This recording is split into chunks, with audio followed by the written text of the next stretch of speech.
무섭도록 성장하는 중국 무기, 성능과 물량 모두 크게 발전하면서 많은 주변 국가들을 두렵게 했는데요. 최근 우크라이나 전쟁을 비롯한 여러 곳에서 벌어지는 추태로 인해 그 얄팍한 실체가 낱낱이 밝혀졌다고 합니다. 이로 인해 대규모 계약에도 실패하는 것은 물론 중국을 버리고 한국과의 계약을 고려하는 상황까지 벌어졌다고 하는데요. 자세한 내막을 지금부터 설명해 드리겠습니다. K9 자주포는 중국 신형 자주포에 비해 열세다. 공공연하게 한국 자주포를 조롱하는 일이 중국에서 일어났죠. 중국 관영 매체 신화 군사망에서 올라온 기사는 한국을 까내리기에 급급했습니다. K9의 실제 성능은 표면상 드러난 스펙에 비해 형편없고 믿을만한 사거리를 보여주지 못했다고 논평했는데요. 그러면서 예를 든 사건이 바로 연평도 포격전이었습니다. 당시 북한의 연평도 포격 때 K9이 제대로 반격하지 못했다고 주장하며 K9이 실제 포격전에서 긴 사거리를 발휘하지 못했고 결과적으로 유명세에 비해 과장되었다는 주장이었습니다. 그러면서 중국 자주포인 PLZ-05의 성능을 언급했습니다. K9에 비해 사거리는 물론 타격 능력에 있어서도 월등히 앞서고 있다는 것이죠. 그러나 폴란드를 비롯한 전 세계에서 K9을 사가는 데에 반해 중국이 자랑하는 PLZ-05 자주포는 세계 시장에서 수출도 제대로 못하는 것도 모자라 자국에서도 외면당하는 상황입니다. 중국인들의 망상과는 다르게 한국의 K9은 성능은 물론 실전에서도 그 효능이 입증되었기에 중국의 태도는 사실 무시해도 될 만한 반응이었습니다. 그러나 이 내용은 삽시간에 중국 커뮤니티는 물론이고 외부로까지 번졌습니다. 마치 누군가가 이 내용을 알아주길 바라는 듯한 모습이었죠. 여기서 말하는 누군가는 바로 사우디였습니다. 현재 중국과 사우디는 매우 가까운 사이를 유지하며 군사적인 협력은 물론 경제 협력까지도 이어가고 있는데요. 최근 미국과의 사이가 들어진 사우디는 본래 미국 무기를 사들이는 큰 손이었습니다. 미국 역시 사우디를 우방으로 여기며 무기 거래를 이어왔는데요.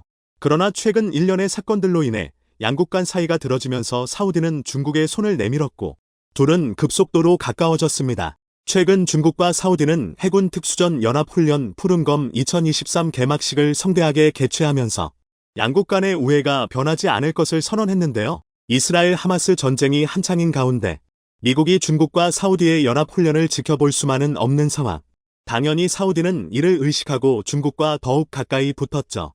실제로 사우디의 대표적인 국영기업인 사우디 군수산업 SAMI, 중국 최대 국영 방산기업인 중국병기공업그룹 노린코와 무기 구매를 두고 1년째 협상하고 있었다는 사실이 최근 언론 보도를 통해 공개됐습니다. 어떤 무기를 수입할 것인지에 대해 여러 분석이 있으나 많은 이야기가 나왔던 것이 바로 중국산 자주포였습니다.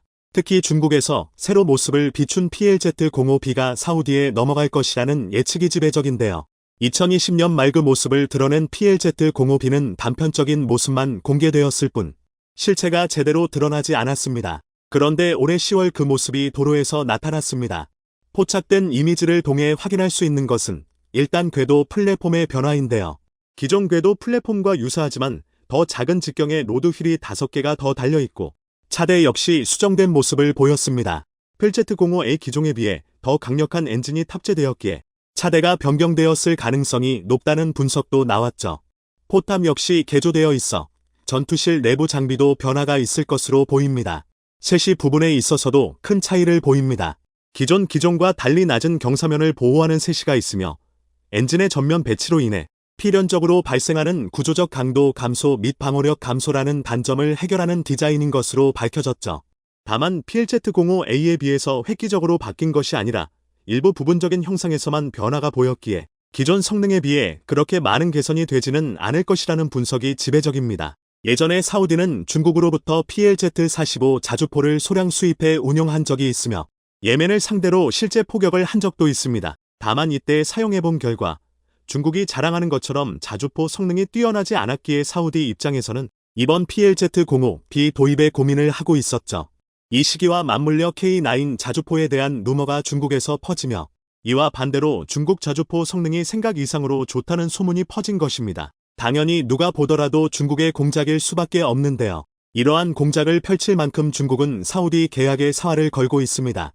사실 국제 무대에 자국 자주포를 성공적으로 수출한 경험이 없기에 이번 중동 진출을 교두보로 해외 수출을 생각하는 중국은 어떻게 해서든 사우디를 잡아야 했죠. 하지만 미국 무기를 줄곧 사용했던 사우디는 중국 무기의 다소 아쉬운 성능에 만족할 수가 없었습니다. 미국과의 사이가 들어져 중국 무기를 고민하고는 있지만 성능 면에서 떨어지는 것을 잘 아는 상황. 그런데 최근 들어서는 한국 무기를 사서 몇 번 써봤더니 성능이 꽤나 괜찮아서 마음이 동하고 있기까지 합니다. 사우디는 잘 알려지지 않았을 뿐 한국 무기를 수차례 사갔던 전적이 있습니다. 그중 가장 굵직한 거래는 1조 원 어치 천물을 구매한 것이었는데 사간 지는 꽤 되었지만 최근에야 그 사실이 확인된 바 있죠. 그리고 얼마 전에는 이들 실전에 사용한 정황까지 드러났는데요. 최근 사우디가 예멘의 후티 반군을 포격했는데 포격 거리가 40km 이상이었던 것입니다. 이 거리를 타격할 수 있는 사우디의 포병 무기는 미국의 메르스와 천무뿐이었는데 마침 인근 부대에 천무포대가 배치되어 있는 것이 확인되어 있었죠. 천무는 후티 반군이 보유한 어떤 무기보다 사거리가 길고 그 덕에 포격 후에 안전하게 반격을 피해서 철수할 수가 있습니다. 실제로 후티 반군은 이번 포격 후에 대응 사격조차 하지 못했고 사우디군은 유유히 빠져나갔다고 하죠. 이렇게 뛰어난 성능을 지닌 한국 무기를 사우디가 맛보고 있는 가운데 이들이 돈이 없는 것도 아니고 중국 무기를 더 이상 쓸 이유가 있느냐는 회의론이 고개를 들었습니다. 이런 가운데 최근 러시아 쪽에서 놀라운 소식이 들려왔죠. 이 소식이 등장하면서 사우디는 빠른 결정을 내릴 수 있었다고 합니다. 우크라이나 자포리자 지역에 위치한 나보티노 마을. 러시아가 점령하고 있는 이 마을에서 러시아 계약 병사인 나프카트 압둘리는 끔찍한 경험을 하게 됩니다. 곡사포 운용병이었던 그는 우크라이나 군대를 상대로 전투를 벌이던 중 중국산 포탄이 총신 내부에서 폭파되는 사고를 겪게 됩니다. 이로 인해 큰 부상을 입게 되면서 중국산 포탄이 러시아 병력에 큰 위협이 되고 있다는 사실을 폭로했는데요. 이미 러시아군에 중국산 포탄이 보급되고 있다는 것은 공공연한 비밀에 가까운 이야기였지만 이번 사건으로 중국산 포탄의 신뢰도 문제가 불거지면서 중국의 판로에 큰 흠집이 생겼습니다. 품질 낮은 포탄의 성능으로 인해 멀쩡한 러시아 전차가 박살나고 있지만 눈앞의 문제를 치우는데 급급한 러시아 정부가 이를 무시하고 있다는 이야기죠. 러시아 쪽에 보급된 포탄이 비교적 신형 포탄인 것이 밝혀지면서 문제는 더더욱 커졌습니다. 재고로 쌓아둔 포탄에서 발생한 문제였다면 노후화 문제를 들며 퀄리티 이슈를 피해갈 수 있었겠지만 신형 포탄에서 발생한 문제였기에 전반적인 품질 이슈에서 중국은 자유로울 수 없었죠. 이 소식은 사우디 귀에도 들어갔습니다. 이미 중국제 자주포를 겪으며 품질에 의구심을 품었던 사우디기에 이번 문제에 있어서도 중국의 품질 문제가 전혀 해결되지 않았다는 점을 심각하게 본 것이죠. 현재 노리코와의 협상이 지지부진한 것도 사우디 입장에서 중국 무기를 섣부르게 수입했다가 발생하는 문제를 겪고 싶지 않았기 때문이라는 분석도 등장했습니다. 결과적으로 사우디는 중국 무기에 손을 떼는 모양새고 중국은 어떻게든 사우디를 설득해 무기 수출을 성공시키고자 붙잡는 형국이 되었습니다. 반면 이러한 중국제 무기의 성능에 냉소를 보내며 조용히 미소 짓는 국가가 있는데요. 중국과 오랜 악연인 인도가 바로 그 주인공입니다. 인도와 중국은 줄곧 영토 분쟁으로 인해 마찰을 빚어왔습니다. 인도 북동부 아르나찰 프라데시 주 지역이 핵심 분쟁 지역인데요. 중국은 이 지역을 남티베트라 부르며 이 지역의 영유권을 주장하고 있죠. 인도가 실질적인 통치를 하고 있는데도 이를 인정하지 않는 것입니다. 실제 이로 인해 여러 마찰이 있었던 것은 물론 6탄전까지 일어나면서 양국 사이가 좋지 않았습니다. 가장 최악으로 치달았을 때에는 히말라야를 가운데 두고 양국에서 자주포를 동원, 서로를 겨누는 일까지 일어났었죠. 중국에서 꺼낸 것은 중국산 자주포 PCL 181이었습니다. 이를 상대한 인도의 자주포는 바즈라였는데요. 바로 한국의 K9 자주포 인도 수출형이죠.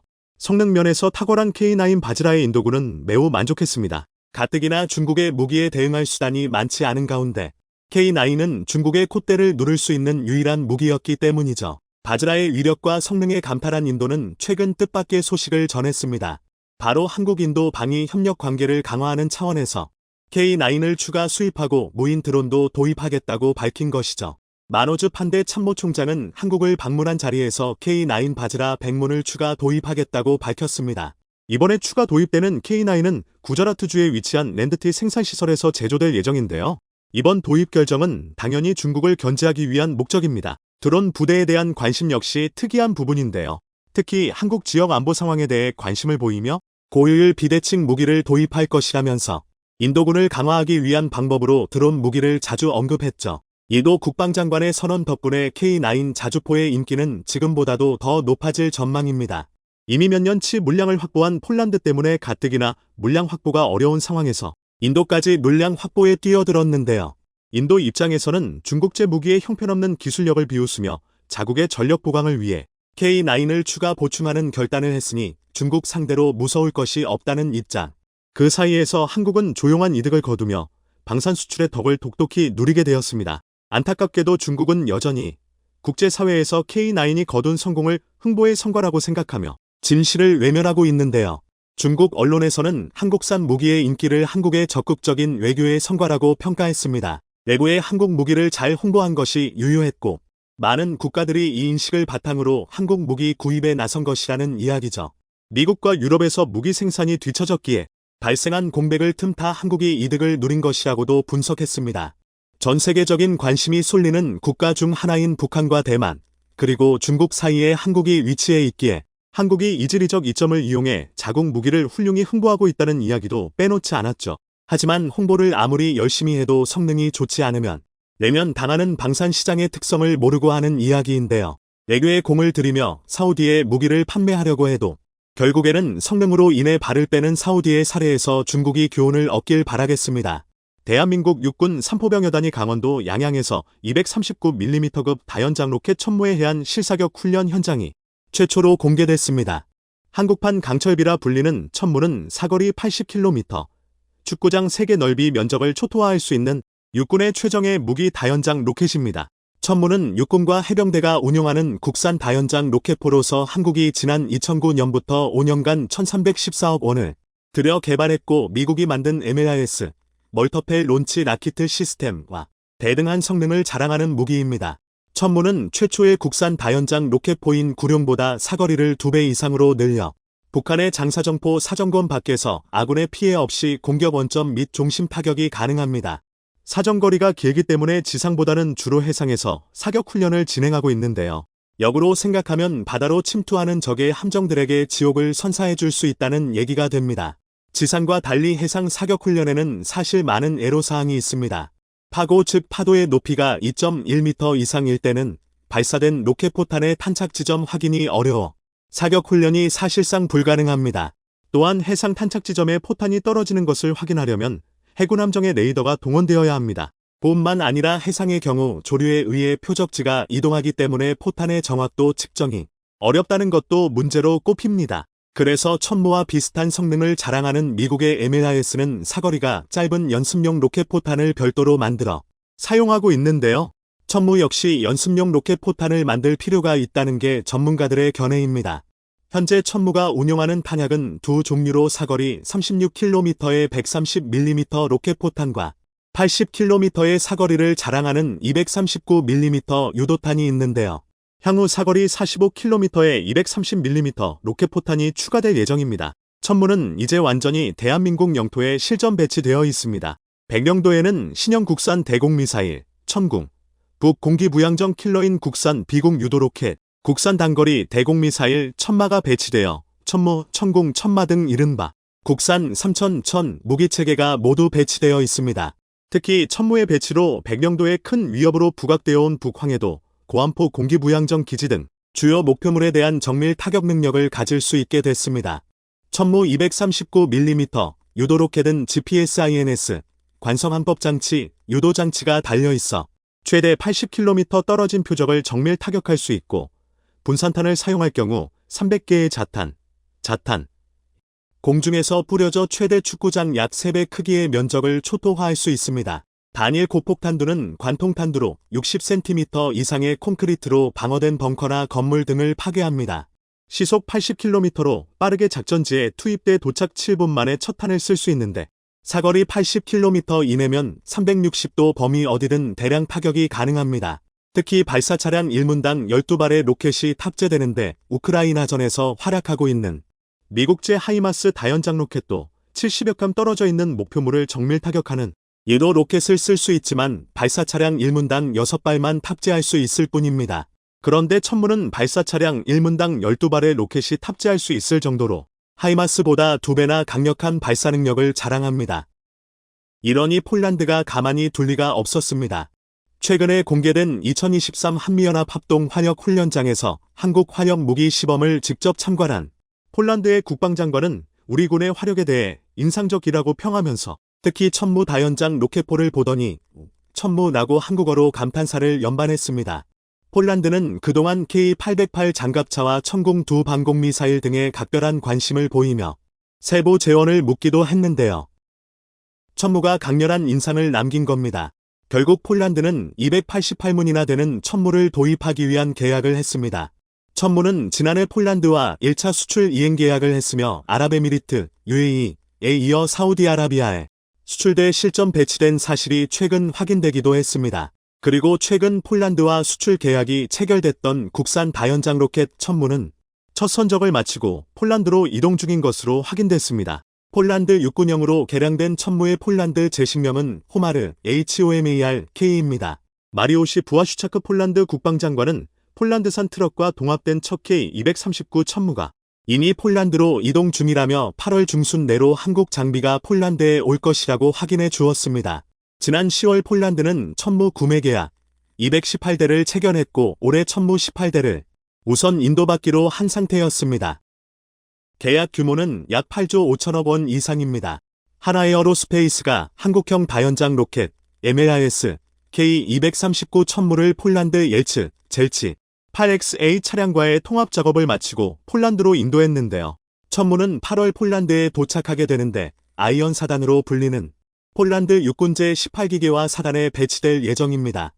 폴란드 제18기계화 사단은 벨라루스 브레스트 게이트 인근부터 프레미시우 인근 슬로바키아 국경에 이르는 지역을 담당하고 있으며 이 지역은 특히 우크라이나와의 국경을 포함하는 지역이기 때문에 사실상 한국의 천무가 폴란드에 최전방을 방어하는 중책을 맡게 됩니다. 현재 한국과 폴란드 양국 방산업체들은 2차 계약 협상을 진행 중입니다. 수출 금융 문제 등 몇 가지 이견을 해결한다면 폴란드가 유럽에서 한국 방산 무기에 중요한 교두보가 되는 것은 기정사실화되어 있습니다. 한 가지 특이사항은 오는 10월 폴란드에서 총선이 예정돼 있다는 점입니다. 따라서 방산업계는 10월 이전에 2차 계약이 체결되지 않으면 상당한 차질이 비춰질 가능성도 있다고 지적하고 있습니다. 그러나 방산 전문가들은 폴란드로의 K-방산 수출은 작년에 끝난 게 아니라 이제 본게임 시작으로 볼 수 있다고 전망합니다. 지금까지 천무의 유일한 경쟁자는 이스라엘의 펄스 다연장 로켓이었습니다. PUAS는 원래 이스라엘 군사산업 IMI가 개발한 링스 다연장 로켓 시스템을 기원으로 합니다.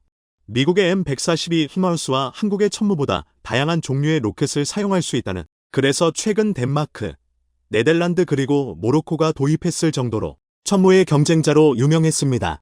따라서 이스라엘은 군비 증액에 나선 유럽 국가들에게서 PUAS의 추가 수출 기회를 엿보고 있어 한국의 천무와 치열한 경쟁을 벌이고 있었는데요.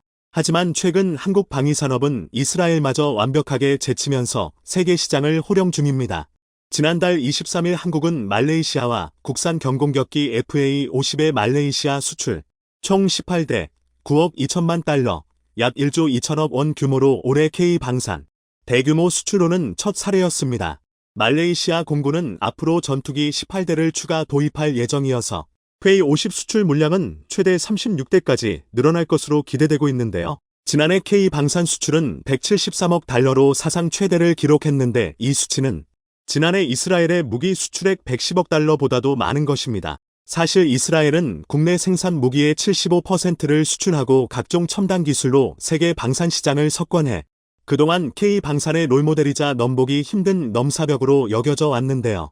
이제 규모면에서도 이스라엘을 압도하고 있기 때문에 방산전 분야에서 이스라엘을 앞서는 날이 머지않아 보입니다. 이미 스톡홀름 국제평화연구소 SIPRI가 분석한 2018터부터 2022년 국제무기 이전 동향에서 한국은 세계 9위에 올라 10위인 이스라엘을 제쳤습니다. 지금까지의 롤모델을 제친 겁니다. 한국이 방산 수출에서 이스라엘을 제친 것은 과거에는 상상하기조차 힘들었던 일생일대의 사건이 벌어진 것인데요. 이제 방산강국 이스라엘도 넘었으니 다음 목표는 세계 최대 미국 시장에서 돌파구를 여는 일입니다. K-방산은 폴란드 대박 신화에 그치지 않고 세계 4대 방산 수출국으로 도약하기 위해 미국 시장의 문을 두드리고 있습니다. 최근 중국의 갈륨과 게르마늄 등 광물의 수출 통제 조치에 전 세계 산업계가 촉각을 곤두세우고 있습니다. 이와 관련해 얼마 전 월스트리트 저널에서는 중국의 수출 통제 조치로 한국과 일본이 비상에 걸렸다는 보도가 나오며 상당한 피해가 예상된다는 추측이 제기됐습니다. 그런데 사실 한국에는 큰 타격이 없으며 오히려 상황이 역전돼 중국에게 큰일이 닥칠 것으로 보이는데요.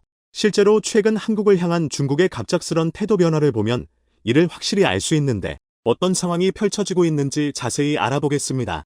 최근 중국의 수출 통제가 등장하면서 다시 한번 우리 산업계가 촉각을 세우는 모습입니다. 주요 외신에 따르면 중국 상무부는 이달 1일부터 자국 기업이 갈륨 게르마늄을 수출하고자 할 때 신청서를 제출한 뒤 심사 허가를 거치도록 했는데요. 중국이 이번에 제재에 들어간 광물은 반도체 산업에서 쓰이는 물질로 중국이 생산과 공급을 거의 독점하고 있어 이 물질로 수출 통제를 선택한 것으로 보입니다. 실제로 중국은 갈륨의 최대 생산국으로 채굴한 갈륨을 한국을 비롯해 미국, EU, 일본에 수출해 왔었습니다. 또 다른 제재 품목인 게르마늄은 첨단 무기 제조에 필수적으로 중국은 과거 10년 동안 세계 게르마늄의 69%를 공급해 왔었습니다. 하지만 현재 다수의 전문가들은 일각의 예상과 달리 한국엔 큰 피해가 없을 것으로 보이며 오히려 중국이 상황을 오판한 채 고립을 자초하고 있다고 봤는데요. 이는 몇 년 전 일본의 반도체 핵심 소재의 수출 통제를 떠올리게 하는데 정작 이로 인해 피해를 입은 건 일본이었는데 이에 대해 일본 정부도 일본 기업만 손해본 실패한 보복이라고 규정했습니다. 한국 반도체 업계는 공급망 다변화를 통해 일본 의존도를 낮춰왔기 때문에 피해가 없었지만 지난 4월 일본의 수출 통제가 모두 복원되며 일본은 한국을 화이트리스트로 재지정했습니다. 즉 과거에 이러한 선례가 있었기에 이번 중국의 통제 조치도 사실 한국에게 큰 타격이 없을 것으로 보이는데요. 그건 바로 일본과 마찬가지로 한국에 제재를 할 경우 중국이 더 큰 피해를 입을 것이기 때문입니다. 특히나 이번 중국의 수출 통제는 특정 국가 대상으로 하는 아니라고 밝혔으나 사실 미국을 타겟으로 액션을 취하고 있는 거라 우리만의 방법을 찾으면 될 것 같습니다. 실제로 최근 미국은 중국에 엄청나게 반발하며 중국을 향한 반도체 수출 추가 제재를 당장이라도 내놓을 심산인데요. 앞서 미국 상무부는 중국의 수출 제한 방침에 단호하게 반대한다며 중국을 향해 이를 갈았습니다. 이런 가운데 미국이 조만간 대중국 반도체 수출 통제 후속 조치를 발표할 예정이다. 중국의 이번 조치가 미국의 추가 행동에 어떤 영향을 줄지 주목되고 있습니다. 이렇게 미국과 중국의 반도체 패권 경쟁이 날로 격화하고 있기에 중국은 한국을 놓칠 수 없다는 현실을 너무나도 잘 알고 있을 텐데요. 앞서 중국은 미국 메모리 반도체 기업 마이크론 제재 때에도 한국이 그 공백을 메워주길 바라는 입장을 드러냈었습니다. 미국의 맞대응 한제재 조치로 인해 중국에서 마이크론이 퇴출당하자 한국 기업에게 손을 내밀어 마이크론의 시장 점유율을 대신 가져가달라고 요청했던 겁니다. 하지만 한국은 그 공백을 메우지 않을 것으로 보이며 오히려 점차 탈중국을 늘려가는 상황이다. 중국을 당촉해 하고 있습니다. 이는 주요 외신을 통해서도 조명되고 있는데 블룸버그는 한국은 자국 반도체 기업들에게 마이크론이 중국에서 이른 자리를 차지하도록 장려하지 않을 것이라고 보도했습니다. 여기에 더해 월스트리트 저널은 삼성이 전 세계 주요 제조업체 가운데 가장 효과적으로 중국의 공급망 의존을 낮추는 성과를 내고 있다고 전했는데요. 실제로 2013년까지 6만 명에 이르던 삼성의 중국 내 제조 인력은 재작년 기준 1만 8천 명까지 줄어드는 등 중국 생산 의존도가 크게 낮아지고 있는 중입니다. 즉 중국이 어떠한 제재 조치를 내놓는다고 하더라도 한국은 중국의 이런 움직임을 염두에 두고 미리 대응책을 마련해 놓았기 때문에 지정학적 리스크에서 자유로울 수 있는 상황인데요. 그리고 이번에 중국의 수출 통제 조치 역시 한국 기업들에게는 큰 타격이 없을 것으로 예상되며 특히나 이 가운데 삼성 역시 아무런 타격이 없을 것으로 보입니다. 중국 경제가 침체한 매우 안 좋은 상황에서 반도체와 관련된 규제를 강력하게 시행한다는 건 말도 안 되는 일이기 때문입니다. 어찌됐든 현재 중국은 갈륨과 게르마늄을 값비싸게 팔아 경제에 보탬을 주고 있는데 광물 수출을 완전히 막아버리면 이에 따른 이득을 전혀 가져갈 수 없는 상황입니다. 즉 중국이 한국에 억하심정을 갖고 갈륨 수출을 완전히 통제하겠다는 마음을 먹지 않는 이상 경제 논리로 인해 한국에게 그렇게까지 엄격한 제재를 가할 수 없다는 겁니다. 사실 광물 수출을 아예 막아버리면 정작 가장 많은 피해를 입고 역풍이 불 곳은 중국이기 때문인데 실제로 그렇게 되면 중국 경제는 지금보다 더 최악의 국면에 접어들게 됩니다. 안 그래도 최근 삼성이 탈중국 움직임을 보이고 있는 상황이다. 여러모로 중국에게는 한국 반도체가 아쉬운 상황인데요. 따라서 중국이 삼성 등 한국 반도체를 향해 강력한 제재를 가한다는 중국 역시 그만큼 위험에 처하게 되기에 그런 선택을 할 리 없으며 한국은 그에 따른 역풍을 염려하지 않아도 되는 겁니다. 사실 중국이 한국 반도체를 제재할 거였으면 앞서 마이크론을 퇴출했을 때 삼성에 대해서도 어떠한 조치를 내놓았을 텐데 중국은 그렇게 하지 않았습니다. 오히려 한국을 설득하면서 마이크론의 자리를 차지해달라고 바짓가랑이를 붙잡으며 어떻게든 반도체 최신 기술을 한국으로부터 받으려고 애를 썼습니다. 결국 중국의 반도체 제재 타겟은 미국으로 중국이 규제에 칼을 휘두른다고 하더라도 그것은 미국에게만 국한되는 일이 될 것으로 보입니다. 이뿐 아니라 중국의 이번 조치는 디리스킹 가속화를 이끌어 결국 중국이 역풍에 직면할 거라는 관측도 나옵니다. 싱가포르 국립대 총자이안 교수는 초반에는 충격이 있을 수 있지만 시간이 갈수록 적응할 것이라며 각국이 대체 공급처 확보에 나서며 중국이 역풍을 맞게 될 것이라고 전망했습니다. 실제로 중국의 조치로 인한 금속 가격이 상승하게 되면 미국, 캐나다 등이 생산을 늘릴 수 있어 중국만 낙동강 오리알 신세로 전락할 가능성이 큽니다. 그리고 중국의 수출 통제 조치에 유럽연합은 중국 때문에 녹색 경제 이행에 심각한 타격이 생겼다며 엄청나게 뿔이 나 있는데요. 탄소 중립 목표를 위해 전기차와 태양광 패널에 쓰이는 갈륨, 게르마늄을 많이 사용하고 있는데 중국 때문에 이러한 계획에 차질이 생길 것으로 보이고 있기 때문입니다. 상황이 이러자 벌써부터 세계 각국 기업들은 서둘러 중국산 광물 대체 공급망 확보에 나서고 있는 중입니다. 로이터 통신에 따르면 유럽 최대 아연 제련 기업 니어스타는 광물 공급난을 해결하기 위해 호주, 유럽, 미국에서 갈륨과 게르마늄 수입처를 찾고 있는 중으로 그런데 최근 갑작스럽게 중국의 태도가 변화하고 있어 이목이 집중되고 있는데요. 실제로 중국은 때 아닌 한중일 협력을 강조하면서 한미일 삼각공조를 흔들려는 모습을 왕이 중국 공산당 중앙정치국 위원은 지난 3일 열린 한중일 삼국협력 국제포럼에 참석해 비바람이 지나간 뒤 햇빛이 찾아오듯 중국과 한국, 일본은 손잡고 나아가 세 나라와 지역에 더 많은 공헌을 해야 한다고 강조했습니다. 왕이 위원은 중국의 권력 서열 24위 안에 들어가는 친강 외교부장보다 상급자로 그런 그가 행사에 참석한 건 중국이 한중일 협력을 중시한다는 점을 보여주려는 의도라는 해석입니다. 사실 그간 중국은 한중일 삼국협력의 적극성을 드러내지 않았는데 그랬던 중국이 한중일 협력을 강조하는 건 미국을 의식한 행동으로 보이는데요. 여기에 더해 얼마 전까지만 해도 한중 관계 악화에 책임을 한국에 물었던 중국이 공동 노력을 강조한 점이 눈에 띄고 있는데 이 또한 중국의 엄청난 태도 변화입니다. 앞서 4일 한국과 중국의 외교부 고위 당국자가 지난 베이징에서 정격 회동하면서 전 세계 외교가의 시선이 여기에 쏠렸는데요. 지난달 중국의 패배에 베팅하면 반드시 후회한다고 발언에 물의를 일으킨 싱하이밍 주한 중국 대사 사태 뒤로 처음 성사된 한중 간 고위급 소통이었기 때문입니다. 그런데 예상과 달리 중국의 반응은 한국에 매우 우호적이었는데 소식통에 따르면 이번 회동은 중국 측 초청이 있었고 정식 회담과 오찬으로 무려 3시간 이상 소통한 것으로 전해지며 달라진 분위기를 실감케 했습니다. 실제로 중국 외교부는 중한 관계에 대해 솔직하고 깊이 있게 소통을 했다며 중한 관계가 어려움을 극복하고 건전한 발전으로 복귀할 수 있도록 공동으로 노력하는 데 동의했다고 공식 입장을 밝히기도 했는데요. 매번 한중 관계 악화 책임을 한국에 불었던 중국의 태도가 완전히 뒤바뀐 것을 확인할 수 있는 대목입니다. 특히나 중국이 한국의 반발을 받아들여 앞서 망언으로 외교적 충돌을 일으킨 신하이밍 주한 중국 대사를 올해 하반기에 이임할 가능성이 있는 것으로 전해지면서 사실상 중국이 자신들의 잘못을 인정하게 되는 셈이 됐습니다. 여기에 더해 왕이 공산당 중앙정치국 위원 역시 한국에 계속해서 추파를 던지고 있는 등 한중 관계 개선에 점점 더 적극성을 보이고 있어 중국 외교 기조의 큰 틀이 변화하는 모습입니다. 이렇게 중국이 손바닥 뒤집듯 태도를 급작스럽게 바꾸는 건 다른 꿍꿍이가 있는 게 분명해 보이는데요. 하지만 한국은 중국의 속내가 어떻다고 하더라도 우리의 이익의 우선시되는 방향으로 현명하게 관계를 이어나가면 될 것 같습니다.